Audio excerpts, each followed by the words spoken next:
नए वर्ष के पहले दिन माता के दरबार में बेइंतजामी 12 श्रद्धालुओं की को निकल गई जिंदगी।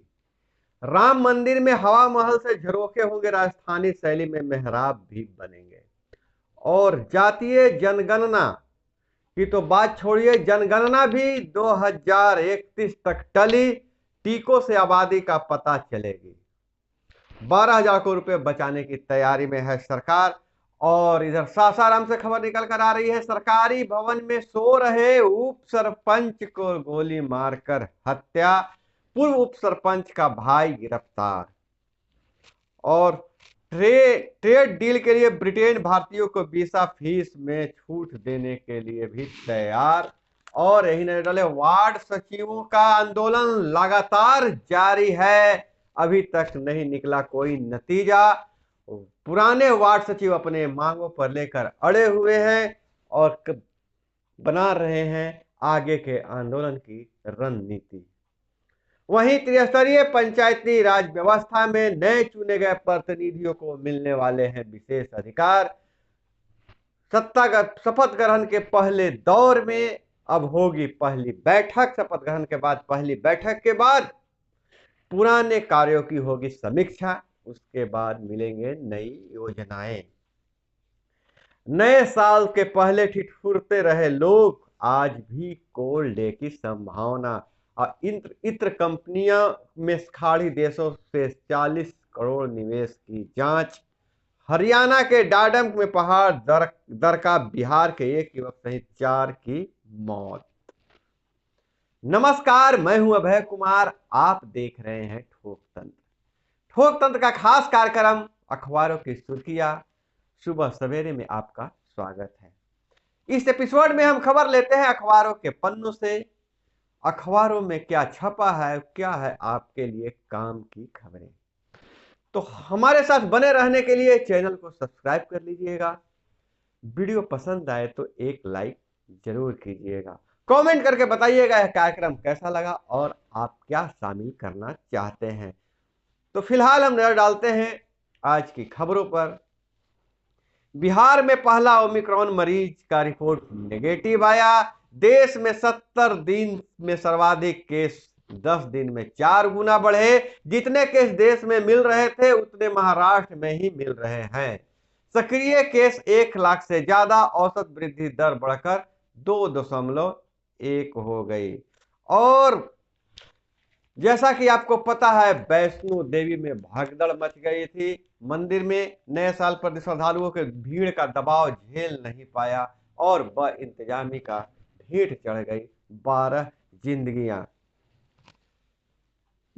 दरबार में हादसे के 3 प्रमुख कारण बताए जा रहे हैं। पहला कारण है रात 12 बजे भीड़ बढ़ी पर श्रद्धालुओं को नीचे नहीं रोका गया, रोकते तो गेट पर भीड़ न जमती। दूसरा कारण बताया जा रहा है, रात 2 बजे गेट नंबर 3 पर 15,000 लोग जुट गए थे, धक्का मुक्की शुरू हुई और लोग गिरते चले गए। तीसरा जो कारण बताया जा रहा है, श्रद्धालु आरोप लगा रहे हैं कि सुरक्षा कर्मियों ने भीड़ को ढकेलना शुरू किया, इससे भगदड़ मच गई। और देश में जनगणना की बात चल रही है, वहीं बिहार में नीतीश कुमार लालू यादव एक मंच पर हैं कि जातीय जनगणना हो, लेकिन इस बार 12,000 करोड़ रुपए बचाने की तैयारी में है। जनगणना ही 2031 तक टाल दिया गया है। जन्म मृत्यु का डेटा और वोटर आईडी को आधार से जोड़ने से आबादी का अनुमान लगेगा और इसके कई पहलू हैं। जो जनगणना है उसको स्थगित रखने पर तर्क दिया जा रहा है। जनसंख्या का डेटा वैक्सीनेशन के जरिए सरकार के पास एकत्र हो रहा है। बच्चों को वैक्सीन होने के बाद देश की आबादी का सही अंदाजा लग जाएगा। 2026 में लोकसभा सीटों का परिसीमन प्रस्तावित है। यह परिसीमन 2021 की जनगणना के आधार पर होना था। अब अगर 2022-23 में जनगणना शुरू हुई तो परिणाम 2027 तक मिल जाएंगे। ऐसे में परिसीमन भी टल सकता है। जनगणना में 30 लाख कर्मचारी लगेंगे, ज्यादातर स्कूल स्टाफ होगा। कोविड से पढ़ाई का नुकसान हुआ, ऐसे में टीचर्स को दूसरे काम में लगाना ठीक नहीं होगा। 2024 में आम चुनाव होने हैं, 2022 में 7 और 2023 में 9 राज्यों में विधानसभा चुनाव होने हैं। इससे भी कर्मचारी लगेंगे। ये सारी कवायद एक साथ बेहद मुश्किल है, इसलिए जनगणना टालने पर गंभीरता से विचार किया जा रहा है। क्योंकि 2031 में जनगणना होनी है, इसलिए 12,695 करोड़ रुपए बचाए जा सकते हैं। ऐसे जनगणना और एनपीआर के लिए स्वीकृत है। 3 साल विलंब के वजह से खर्च बढ़ सकता है। सियासी पहलू पर इसका नजर डालें तो एनआरसी और एनपीआर पर चल रहा है टकराव भी 2031 तक टल जाएगा। और कवायदत क्या है? बड़ी कवायदत है, जनगणना का टाइम फ्रेम ऐसा रखने की तैयारी थी जो अब संभव नहीं लगती है। और वहीं भले बात करें राम मंदिर की अयोध्या में, तो राम मंदिर में हवा महल से झरोखे बनेंगे, राजस्थानी शैली में मेहराब भी बनेंगे। अयोध्या में बन रहे श्री राम जन्मभूमि को और भव्य बनाने के लिए परकोटे, मेहराब और शिखरों की डिजाइन में श्रृंगारिक फेरबदल किया जा रहा है। इसके तहत मंदिर की खिड़कियों और झरोखों को नया कलेवर दिया जाएगा। मंदिर में राजस्थानी शैली के महलों की झलक दिखेगी। परकोटों की डिजाइन भी ज्यादा अच्छी होगी। परकोटों के चारों तरफ 7 मंदिर शिखर होंगे। एक शिखर में श्री गणेश विराजेंगे, वहीं पीछे की ओर के शिखर में सीता रसोई होगी, जहां श्री राम लल्ला का भोग तैयार होगा। ट्रेड डील के लिए ब्रिटेन भारतीयों को वीसा फीस में छूट देने को तैयार है। ब्रिटेन ट्रेड डील के लिए वीसा छूट देने के तैयार है।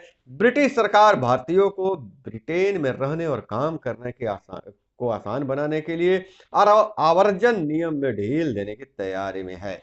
इसी महीने दिल्ली जा रहे यूको के अंतर्राष्ट्रीय व्यापार सचिव एनी मैरी ट्रेवेलियन आवर्जन नियमों में छूट का प्रस्ताव दे सकती है।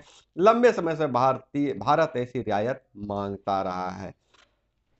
और खास इंटरव्यू नारायण मूर्ति, इंफोसिस के संस्थापक नारायण मूर्ति का है। निवेश करने के लिए पहले यह देखता हूं कि क्या आइडिया सिर्फ एक वाक्य में समझाया जा सकता है। स्टार्टअप में निवेश पर बोले नारायण मूर्ति बोले कि अगर आइडिया एक लाइन में समझाया जा सकता है, एक वाक्य में समझाया जा सकता है, तो उसमें हम निवेश कर सकते हैं। तो आपके पास भी जो आइडिया है फटाफट कमेंट बॉक्स में कीजिएगा। हो सकता है नारायण मूर्ति की नजर उस आपके आइडिया पर पड़ जाए, आपको बहुत सारे पैसे निवेश में मिल जाएं।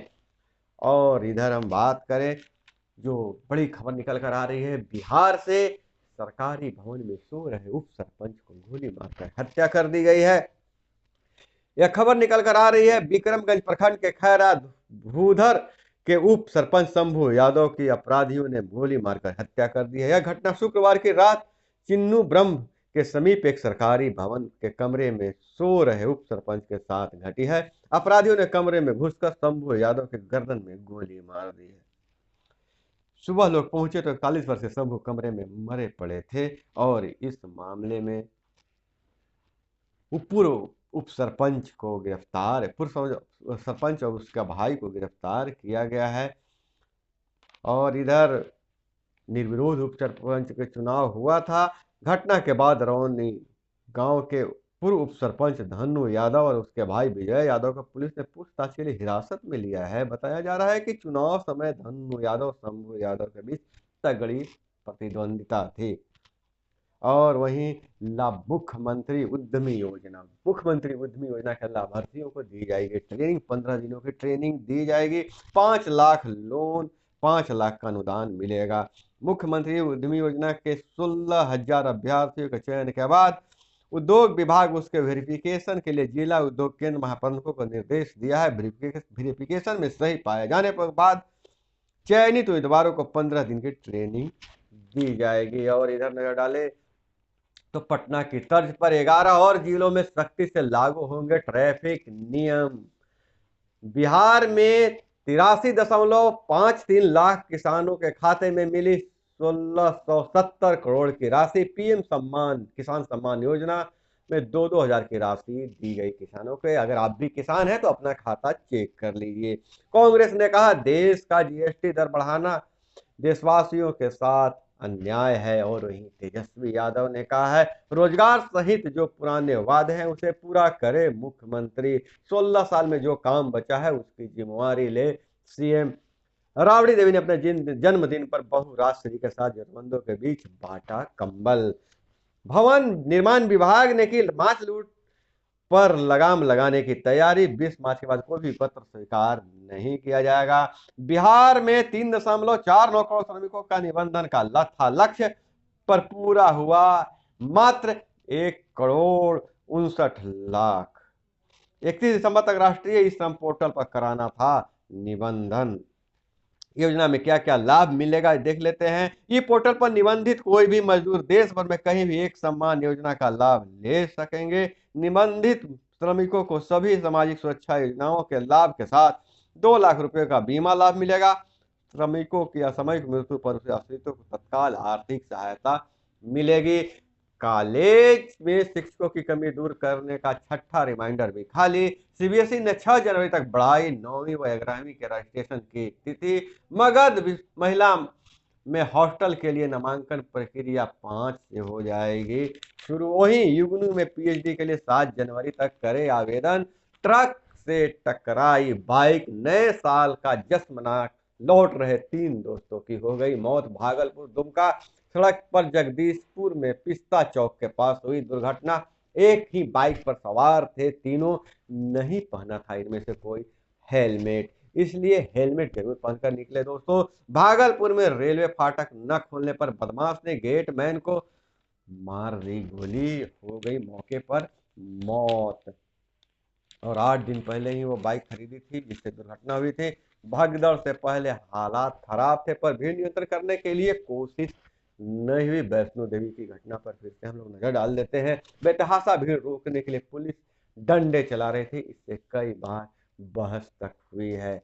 हादसा नहीं है, कुव्यवस्था है, पैर रखने की भी जगह नहीं थी। लोग बच्चों को लेकर लौट रहे थे, भीड़ के धक्के से महिला गिरी, फिर एक के बाद उस पर लोग गिरते रहे। रात में पुलिस वाले भीड़ रोकने के लिए लोगों पर लाठी चला रहे थे। मार्च निकालने से पहले गुपकार नेता नजरबंद, मोर्चाबंदी के पूर्व तालाबंदी। जम्मू कश्मीर से खबर निकल कर आ रही है, मेरे घर के दरवाजे पर ट्रक लगाकर बंद कर दिएगा, उमर अब्दुल्ला कह रहे हैं। और दोस्तों नजर डाले इधर, गुमला में हथियार के बल पर 15 साल की छात्रा का अपहरण कर सामूहिक दुष्कर्म। तीनों नाबालिग आरोपी गिरफ्तार, पीड़िता के पर केस नहीं दर्ज कराने का दबाव बनाया गया है। और बेतिया में बीटीआर में तेंदुआ का शव मिला, बेटे को पीट रही थी महिला, गुस्से में जेठ ने मारा चाकू, मौत हो गई। और मुरारी बापू ने कहा 19 साल बाद श्री राम कथा के लिए जयपुर आए, नए साल के उम्मीदों पर खास बातचीत में कहा कोरोना से बच्चों के घरों में है, कोरोना के कारण बच्चे घरों में हैं, यही समय है बुजुर्ग जामवंत की तरह उन्हें शिक्षित करें, हनुमान जैसा बनाए, मुरारी बापू बोल रहे हैं। और डोंट वरी बी हैप्पी, नए साल में टेंशन है कई बीमारियों की जड़, डॉक्टर्स की सलाह खुलकर चीखे। अगर आप टेंशन में हैं तो टेंशन नहीं लीजिए, खुलकर चीखिए, खुलकर चीखिए। और फिर नजर डालते हैं दोस्तों, आखिर वार्ड सचिव कर क्या रहे हैं, उनका संगठन कर क्या रहा है। तो उनके संगठन अब एक हर प्रखंड मुख्यालय पर, हर जिला मुख्यालय पर आंदोलन की तैयारी में है। हालांकि उनकी कोई सुन नहीं रहा है, सरकार से वार्ता भी नहीं हो पाई है। किसी तरह से वार्ता होने के बाद कोई नतीजा निकलने की उम्मीद है। वार्ड सचिवों के हर खबर पर हम नजर बनाए हुए हैं, तो आप हमें हमारे साथ जुड़े रहिएगा। वहीं त्रिस्तरीय पंचायती राज व्यवस्था के अंतर्गत नए चुने हुए प्रतिनिधियों का शपथ ग्रहण का कार्यक्रम अब समाप्त हो गया है। और जो भी उप प्रमुख प्रमुख और उप सरपंच, मुखिया और जिला परिषद अध्यक्ष की चुनाव हो गई है। अब जल्द ही पहली बैठक की उनकी तैयारी चल रही है। पहली बैठक के बाद, पहली बैठक में पुराने कार्यों की समीक्षा की जाएगी, ऐसा ऊपर से निर्देश मिलने वाला है। उसके बाद नई योजनाएं बनाई जाएगी दोस्तों। तो आज के अखबारी खबरों में बस इतना ही। इसी तरह से खबरों के लिए जुड़े रहिए हमारे साथ। मिलते हैं अगले वीडियो में। जय हिंद, वंदे मातरम।